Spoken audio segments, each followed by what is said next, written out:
students, in previous video we have learned about the concept of cash book and features and how many types of cash books are there.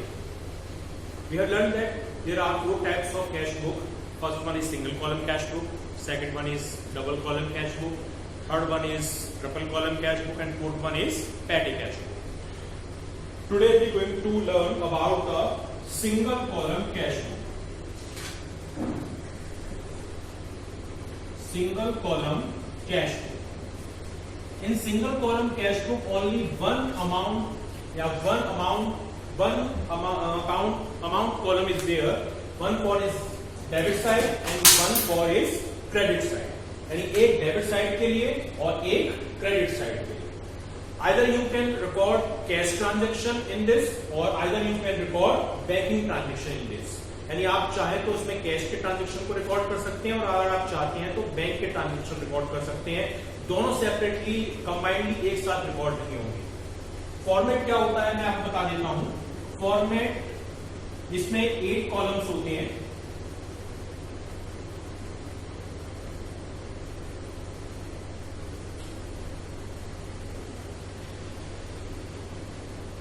First column is of date, second one is of particular, third one is of LF, next one is of amount, again date, then particular, LF and amount.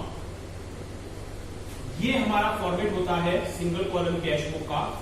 First 4 column represent करते हैं debit side, date, particular, LF and amount, और last के 4 column represent करते हैं credit side.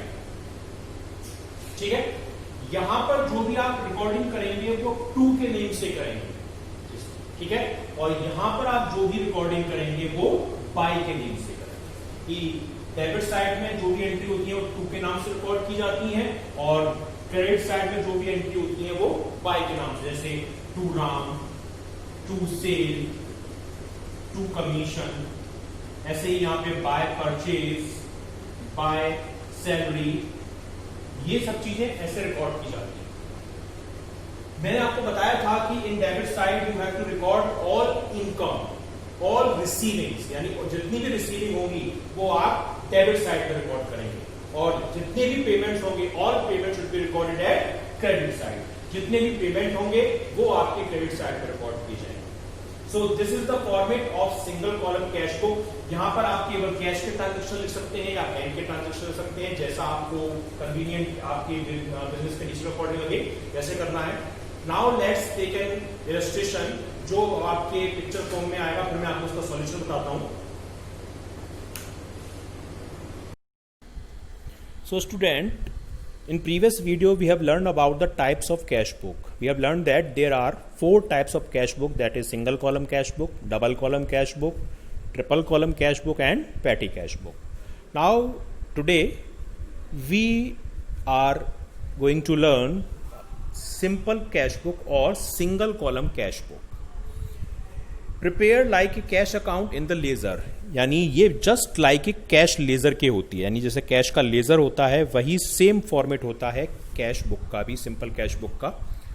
All receipt cash receipt are entered in the amount column of debit side. जितनी भी cash receiving होती हैं, जो भी हमें अमाउंट रिसीव होता है वो डेबिट साइड में लिखा जाता है, और जितने भी कैश पेमेंट होते हैं वो सारे क्रेडिट साइड में लिखे जाते हैं. यानी रिसीविंग होगी तो डेबिट में और पेमेंट आप करेंगे तो क्रेडिट साइड में. Cash book is closed end balance at the end of the month, यानी हर कैश बुक को आपको एंड ऑफ द मंथ, जब मंथ खत्म हो जाएगा तो उसको बंद करना होगा और बैलेंस निकालना होगा कि उस मंथ के लास्ट में हमारे पास फाइनली कितना बैलेंस बचा हुआ था. ये आपका फॉर्मेट है सिंगल कॉलम कैश बुक का. ये देखिए आपके 8 कॉलम है. इसमें वाउचर नंबर का भी कॉलम कुछ मेंटेन करते हैं पर वो कंपलसरी नहीं है. पहले जो 4 कॉलम होते हैं ये वाले, ये डेबिट को रिप्रेजेंट करते हैं, और जो लास्ट के 4 कॉलम होते हैं ये क्रेडिट को रिप्रेजेंट करते हैं. तो यानी आप यहां से इनको मेंटेन कर सकते हैं.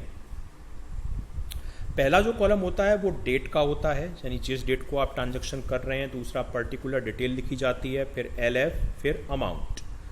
देन आफ्टर क्रेडिट के लिए फिर डेट, पर्टिकुलर, LF और अमाउंट। ये हमारा फॉर्मेट होता है सिंगल कॉलम कैश बुक का। अब देख लीजिए, एक एग्जांपल ले लीजिए किस तरीके से इसको यहाँ पे लिखाया जाएगा। सिंपल कॉलम कैश बुक का एग्जांपल है, जनवरी 1 है, परचेज गुड्स फॉर कैश 10,000। आपने कैश परचेज किया गुड्स। अब देखिए, परचेज करेंगे तो क्या होगा, पेमेंट करेंगे, और मैंने बताया all payment recorded at credit side. तो जितने भी पेमेंट होते हैं वो क्रेडिट साइड में लिखे जाते हैं बाय के नाम से, यानी आप पहले लगाएंगे, पहले बाय, फिर किस चीज का आपने पेमेंट किया है वो लिखेंगे। तो आपने किस चीज का पेमेंट किया है, यहाँ पे बाय परचेज, परचेज का पेमेंट किया है कितना, 10,000 रुपीज। अब जनवरी 6 को कह रहा है सोल्ड गुड्स फॉर कैश 25,000। आपने जनवरी 6 को गुड्स बेचा 25,000 रुपए का। जैसे क्रेडिट में बाय करके लिखा जाता है, ऐसे ही डेबिट में टू करके लिखा जाता है। रिसीविंग को टू में लिखा जाता है, क्योंकि कैश आप गुड्स सेल कर रहे हैं तो उसको टू में लिखेंगे, डेबिट में लिखेंगे, और क्योंकि receiving comes in debit side. और किसकी इनकम है आपकी, सेल की, तो टू सेल्स कितना, 25,000। नेक्स्ट कह रहा है कि आपने रेंट पे किया means expense, and all expenses recorded at credit side. तो जनवरी 8 देखिए, बाय लगाया पहले, फिर किसी का एक्सपेंस है, रेंट का, कितना, 1,000। अब देखिए टोटल लगाएंगे, यहाँ पे आपको कितना अमाउंट रिसीव हुआ था, 25,000। यही 25,000 आपने यहाँ लिख दिया पैरेलल, और उसमें से 10 और 1 11,000 माइनस किए तो बैलेंस कितना बचा, 14,000। ये उस मंथ की लास्ट डेट को, यानी जनवरी 31, क्योंकि आप जनवरी का बना रहे हैं, उसका लास्ट डेट 31 होती है, बाय बैलेंस CD के नेम से लिखा जाएगा। CD मीन्स कैरिड डाउन, यानी ये जो बचा हुआ 14,000 रुपए है, ये आप अगले महीने यूज करेंगे। इस महीने बच गया, अगले महीने यूज होगा। अगला महीना कौन सा, फरवरी, और फरवरी 1, क्योंकि अगले महीने की पहली तारीख। और to balance BD means brought down, पिछले महीने का बचा हुआ अमाउंट आप इस महीने यूज कर रहे हैं, कितना, 14,000। So this is the concept of single column cash book. Thank you.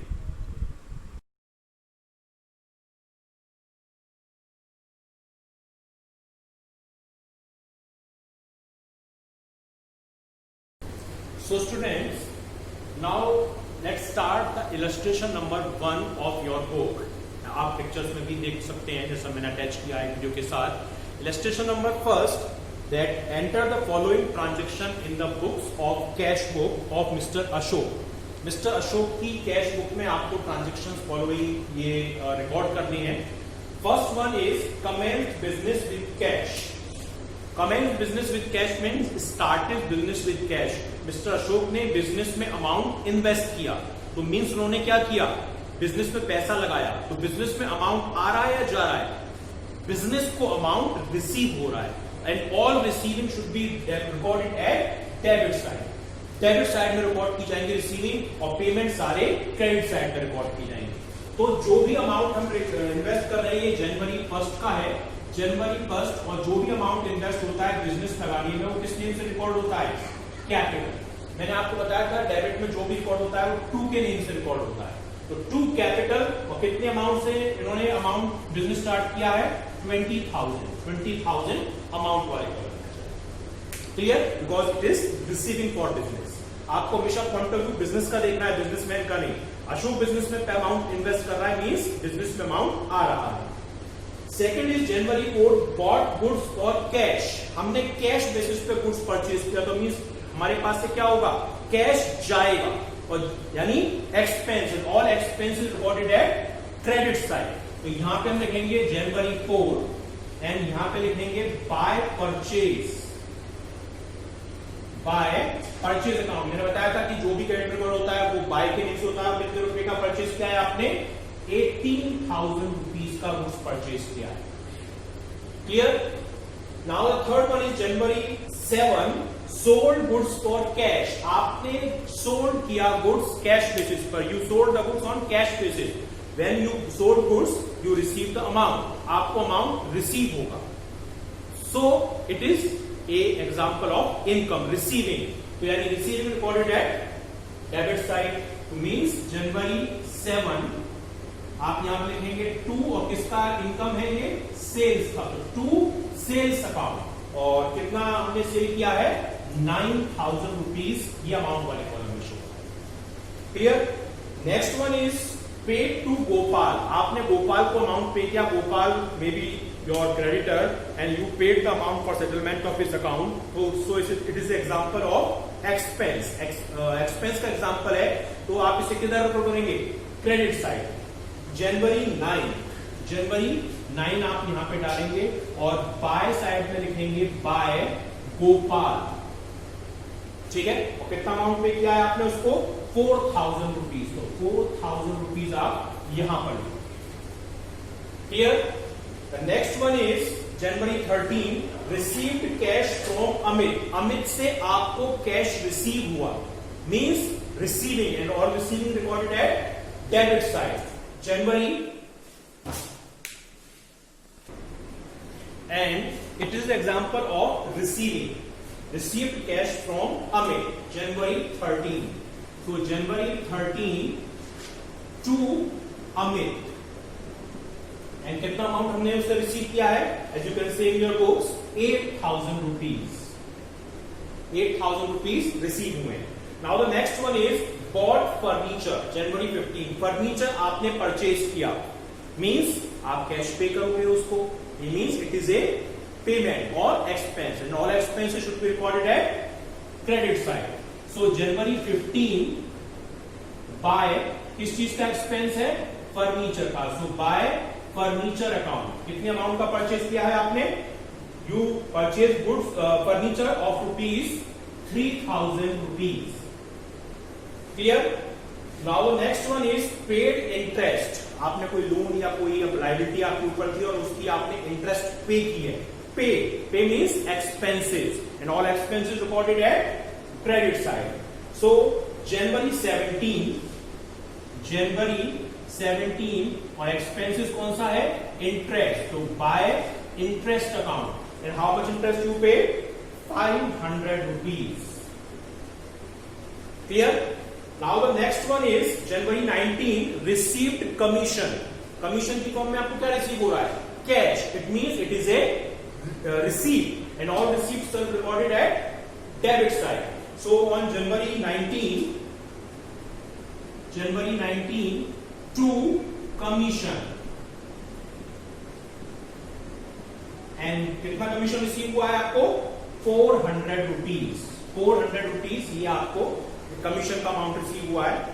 Next one is January 23 withdraw cash for personal use, आपने पर्सनल यूज के लिए कैश को विड्रॉ किया, तो बिजनेस से क्या हुआ?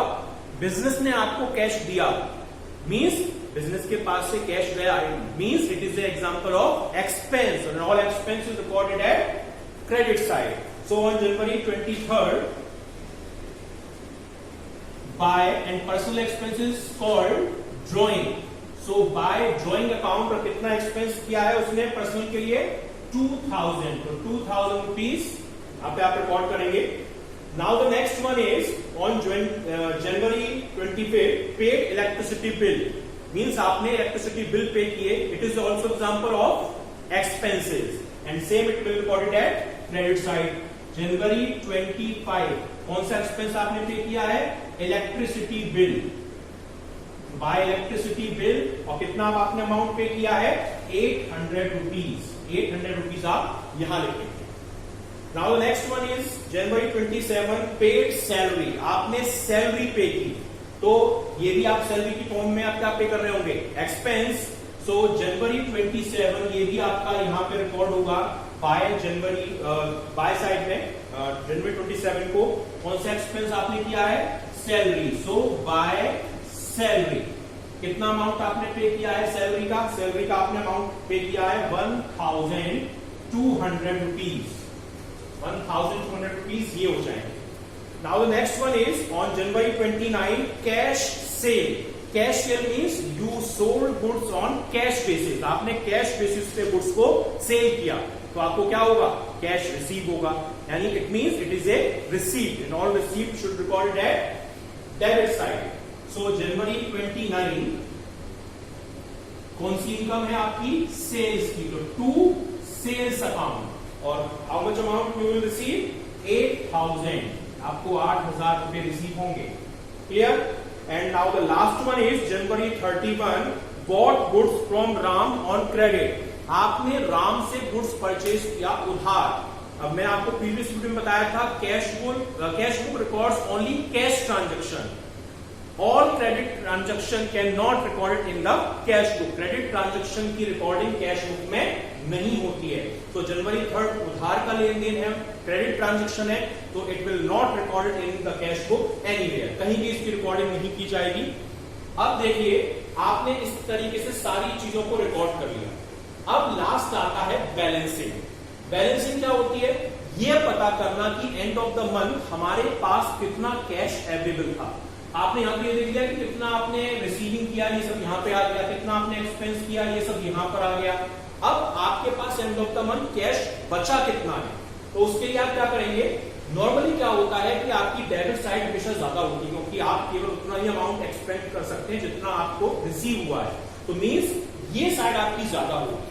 तो आप टोटल लगाएंगे, थोड़ी स्पेस देने के बाद यहां पर जैसे आप देखिए 20, 29, 37 और 8 45 45,400 इसका टोटल होगा। ये आपने यहां लिख दिया। सेम पैरेलल इसके आप यहां लिखेंगे, यही total 45,400 same parallel credit side में भी लिखा जाएगा। अब आप रफली ये सारा टोटल लगाएंगे और उस टोटल को इसमें से आप माइनस कर देंगे बैलेंस निकालने के लिए। यानी रफली आपको ये टोटल लगाना है, लिखना कहीं नहीं है, और वो टोटल लगाकर इस अमाउंट में से लेस कर देना है। कितना हो रहा है? 18 और 4 22, 25, 27, 29,500 हो रहा है टोटल। और 29,500 को अगर आप 45,400 में से माइनस करेंगे कितना अमाउंट बचेगा?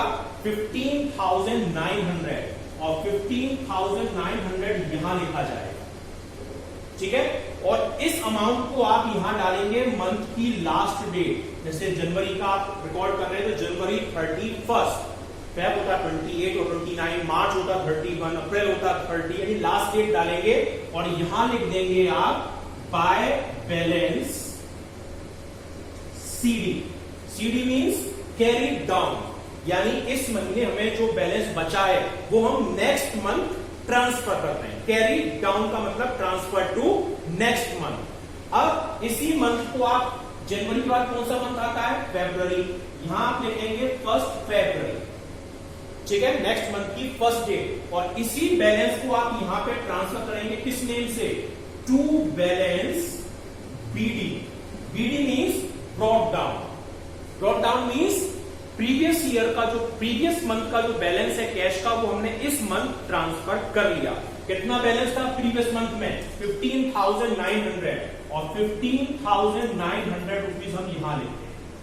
मींस हमारे पास पिछले मंथ के इतने अमाउंट अभी भी बैलेंस में बचे हुए हैं। अब जो इस मंथ हमारे ट्रांजेक्शन होंगे वो हम इनको यहां पर कंटिन्यू करेंगे। So it is the example of single column cash book when your all transaction have been on cash basis. केवल कैश बेसिस पे करते हैं, इसमें कोई भी ट्रांजेक्शन आपका बैंकिंग इंस्ट्रूमेंट से रिलेटेड नहीं था। तो आप इस तरीके से इसको रिकॉर्ड कर सकते हैं। अब आप इसका एक पीपीटी प्रेजेंटेशन देखिए और उसके बेसिस पे आप इसको अपनी बुक में रिकॉर्ड करेंगे। Good morning students. Now take an example of preparation of single column cash book. कि सिंगल कॉलम कैश बुक कैसे मेंटेन होती है उसके रिगार्डिंग आपको एक इलस्ट्रेशन मैं आपको बता रहा हूँ। ये आपकी बुक में इलस्ट्रेशन नंबर 1 है। मे बी कुछ बुक में अलग हो सकता है, किसी बुक में ये डिफरेंट हो सकता है, आप देख लीजिएगा।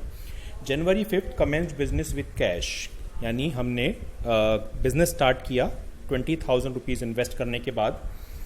गुड्स परचेज किया है 18,000 रुपीज़ का, सेल किया है हमने गुड्स 9,000 रुपीज़ का, गोपाल को हमने पेमेंट किया है 4,000 रुपीज़ का, अमित से कैश रिसीव हुआ है हमें 8,000, फर्नीचर हमने परचेज किया है 3,000, इंटरेस्ट पे की है, कमीशन रिसीव किया है, और इसके अलावा हमने कैश को विड्रॉ किया है पर्सनल यूज़ के लिए 2,000 रुपीज़ की। इलेक्ट्रिसिटी बिल का हमने पेमेंट किया है 800 रुपीज़, सैलरी पे की है हमने 1,200 रुपीज़ की, और कैश सेल की है हमने गुड्स की 8,000, और हमने गुड्स परचेज किया है राम से 3000 रुपीज़ का। इसकी हमें सिंपल कैश बुक प्रिपेयर करनी है अशोक के यहाँ पे। तो अब आप इसका एक सॉल्यूशन देखिए। जैसा मैंने आपको वीडियो में और पीपीटी प्रेजेंटेशन में फॉर्मेट बताया, 8 कॉलम होते हैं इसके। First one is of date, और फिर पर्टिकुलर, वाउचर या एलएफ नंबर, आप चाहें तो सिंपल एलएफ बना सकते हैं, amount, date, particular, voucher number, LF और अमाउंट। फर्स्ट 5 या 4 कॉलम डेबिट को रिप्रेजेंट करते हैं और लास्ट के 5 या 4 कॉलम क्रेडिट को रिप्रेजेंट करते हैं। डेबिट साइड में जितनी भी रिसीविंग होती हैं यानी इनकम होती हैं वो रिकॉर्ड की जाती हैं, और क्रेडिट साइड में सारी पेमेंट्स रिकॉर्ड की जाती हैं। तो अब आप देख सकते हैं फर्स्ट ट्रांजैक्शन क्या था कि अशोक ने बिजनेस स्टार्ट किया कितने रुपए से, 20,000 से। तो अशोक ने बिजनेस स्टार्ट किया तो मीन्स अशोक ने बिजनेस में पैसा इन्वेस्ट किया। तो बिजनेस में क्या हुआ, अमाउंट आया या गया? बिजनेस में अमाउंट आया, मीन्स बिजनेस को कैश रिसीव हुआ, and all receipt recorded at debit side. तो आप जनवरी 1 को यहाँ पे रिकॉर्डिंग करेंगे टू कैपिटल, क्योंकि रिसीविंग है अमाउंट इन्वेस्ट करने की 20,000 रुपीज़। 20,000 रुपीज़ आपको ये रिकॉर्ड करने हैं डेबिट साइड में, ठीक है। Now the next transaction is on January 4, bought goods for cash. आपने कैश बेसिस पे गुड्स परचेज किया। तो कैश बेसिस पे आप अगर गुड्स परचेज करेंगे तो एक तरीके से आप पेमेंट करेंगे, means it is example of expense, and all expenses recorded at credit side. तो जनवरी 4 को आप यहाँ रिकॉर्ड करेंगे बाय परचेज, और 18,000 की आप यहाँ पर एंट्री करेंगे, ठीक है, क्योंकि ये आपके लिए एक्सपेंस है। अब आपने नेक्स्ट किया जनवरी 7 को सोल्ड गुड्स फॉर कैश। आपने कैश बेसिस पे गुड्स को बेचा, means when you sold goods on cash basis you will receive the amount from customer. आपको कस्टमर से अमाउंट रिसीव होगा, तो मीन्स ये क्या है, रिसीप्ट है, और all receipts will recorded at debit side. तो जनवरी 7 को आप देखिए, जनवरी 7 को 2 सेल्स के नाम से आप रिकॉर्डिंग करेंगे, और कितने का सेल किया है, 9,000 रुपीज का। Clear? Now the next one is, next आपका था जनवरी 9 को कि पेड टू गोपाल 4,000 रुपीज। आपने गोपाल को पे किए 4,000 रुपीज। पे किए मीन्स एक्सपेंस और payments will recorded at credit side, यानी क्रेडिट साइड पर रिकॉर्ड किया जाता है। तो जनवरी 9 को देखिए बाय गोपाल के नेम से 4,000 रुपीज यहां पर रिकॉर्ड किए गए हैं। Clear? Now the next one is, आपका ट्रांजेक्शन था कि जनवरी 13 को रिसीव्ड फ्रॉम अमित रुपीज 8,000। आपको अमित से 8,000 रुपीज रिसीव हुए means it is example of receipt, और all receiving will recorded at debit side. तो जनवरी 13 को देखिए टू अमित के नेम से 8,000 रुपीज लिखे हुए हैं यहाँ पे, रिसीप्ट मीन्स के दिखाए हैं आपने। Now the next one is जनवरी 15 को है परचेज्ड फर्नीचर रुपीज 3,000। आपने फर्नीचर परचेज किया, बॉट फर्नीचर ऑफ रुपीज 3,000। तो देखिए फर्नीचर परचेज करेंगे तो आप बदले में कैश पेमेंट भी करेंगे, तो ऑल पेमेंट कहाँ रिकॉर्ड होते हैं, क्रेडिट साइड में। तो सेम देखिए जनवरी 15 को बाय फर्नीचर 3,000 रुपीज लिखा हुआ है क्रेडिट साइड में। Clear? Now the next one is on 17th of January paid interest. आपने इंटरेस्ट पे की, आपने कोई लोन या लाइबिलिटी है आपके ऊपर, उस पर आप इंटरेस्ट पे कर रहे हो, और पे कर रहे हो it means it is A payment, and all payment will recorded at credit side. तो देखिए जनवरी 17 को बाय इंटरेस्ट और 500 रुपीज यहां पर लिखा हुआ है amount. Clear? Now the next one is on January 19 received commission of rupees 400। आपको कमीशन रिसीव हुआ, तो कमीशन रिसीव हुआ तो आपको कमीशन की फॉर्म में कैश रिसीव हुआ होगा, तो it is a example of receipt, and all receipts are recorded at debit side. So दो जनवरी 19 देखिए टू कमीशन और 400 रुपीज यहां पर डेबिट में लिखा हुआ है। क्लियर?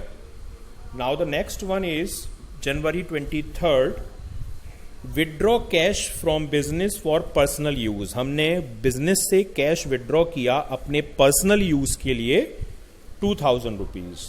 तो एक तरीके से बिजनेस से आपने कैश लिया, तो बिजनेस में क्या हुआ, बिजनेस से कैश गया। और आप किसका पॉइंट ऑफ व्यू देखते हैं, बिजनेस का। बिजनेस से क्या हो रहा है, बिजनेस से कैश जा रहा है मींस पेमेंट। तो all payment recorded at credit side. तो आप जनवरी 23 को देखिए, बाय ड्रॉइंग और 2000 रुपीज क्रेडिट साइड में लिखे हुए हैं। Clear? Now the next one is on January 25 paid electricity bill. आपने इलेक्ट्रिसिटी का बिल पे किया, तो इलेक्ट्रिसिटी का बिल पे करना पेमेंट है और all payment recorded at credit side. तो जनवरी 25 देखिए, बाय इलेक्ट्रिसिटी और 800 रुपीज यहां पर लिखे हुए हैं। Clear? Now on January 27 paid salary, आपने सैलरी पे की, और सैलरी पे करना मीन्स आपने कैश पे किया होगा एम्प्लॉइज को। तो payment of salary is expense and all expenses are recorded at credit side. तो जनवरी 27 को देखिए, बाय सैलरी और 1200 रुपीज लिखा हुआ है। Clear? And January 29 cash sales, आपने कैश बेसिस पे गुड्स सेल किया। कैश मतलब रुपए नहीं बेचे, कैश मतलब नगद सामान बेचा, कैश सेल ऑफ गुड्स। और तो आपको कैश सेल करेंगे तो आपको कैश रिसीव होगा कस्टमर से, तो it will recorded at debit side. तो जनवरी 29 को देखिए, टू सेल और 8000 रुपीज यहां पर लिखे हुए हैं।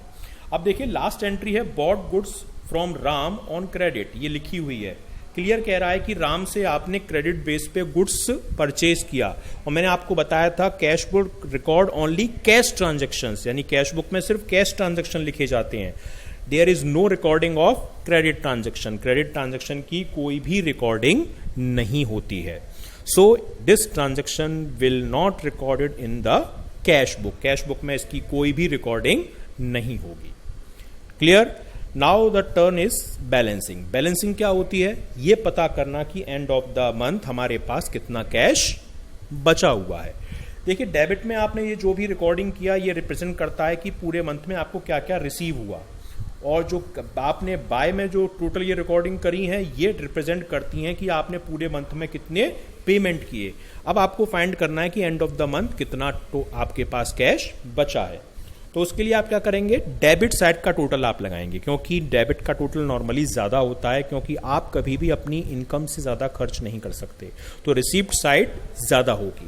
तो डेबिट का आप टोटल लगाएंगे, ये सारे अगर आइटम आप ऐड करेंगे तो टोटल आएगा 45,400। तो 45,400 आप यहां पे लिख देंगे, ठीक है, और यही आप पैरेलल यहां लिख देंगे, सेम पैरेलल इसके 45,400 यहां पे पैरेलल लिखे जाएंगे क्रेडिट साइड में भी। अब आप क्या करेंगे, अब आप जो क्रेडिट के आइटम थे ये सारे 18,400, 300, 500, 2,000, 800, 1200, इन्हें रफली आप टोटल लगाएंगे और उसका टोटल इस 45,400 में से माइनस कर देंगे। जैसे टोटल कितना हो रहा है इसका अगर आप टोटल लगाएं तो 1804, 22, 25, 27, 28, 29,500 हो रहा है। 29,500 को अगर आप 45,400 में से माइनस करेंगे तो बैलेंस क्या बचेगा आपका? बैलेंस बचेगा 15,900, जो हम यहां पर लिख देंगे। क्लियर? अब इस अमाउंट को आप मंथ के लास्ट डेट में, आप कौन से मंथ की रिकॉर्डिंग कर रहे हैं? जनवरी की। तो जनवरी के लास्ट डेट को यहां डालेंगे इसके पैरेलल, जनवरी 31, और इसको लिख देंगे बाय बैलेंस सीडी के नेम से। CD means carried down, carried down means इस मंथ जो बैलेंस बचा वो हम नेक्स्ट मंथ ट्रांसफर कर रहे हैं, यानी इतना अमाउंट नेक्स्ट मंथ काम में आएगा। और फिर इस मंथ की नेक्स्ट डेट को, जैसे जनवरी के बाद क्या आता है 1 फरवरी, तो 1 फरवरी आप यहां लिखेंगे टू साइड में, डेबिट साइड में फरवरी 1, और यही अमाउंट लिखेंगे टू बैलेंस बीडी के नेम से। बीडी मींस ब्रॉड डाउन, यानी पिछले मंथ का बैलेंस हम आगे इस मंथ में लेकर आए, और जो बैलेंस आया था 15,900 वही आप यहां लिख देंगे। तो ये आपकी single column cash book complete हो जाएगी।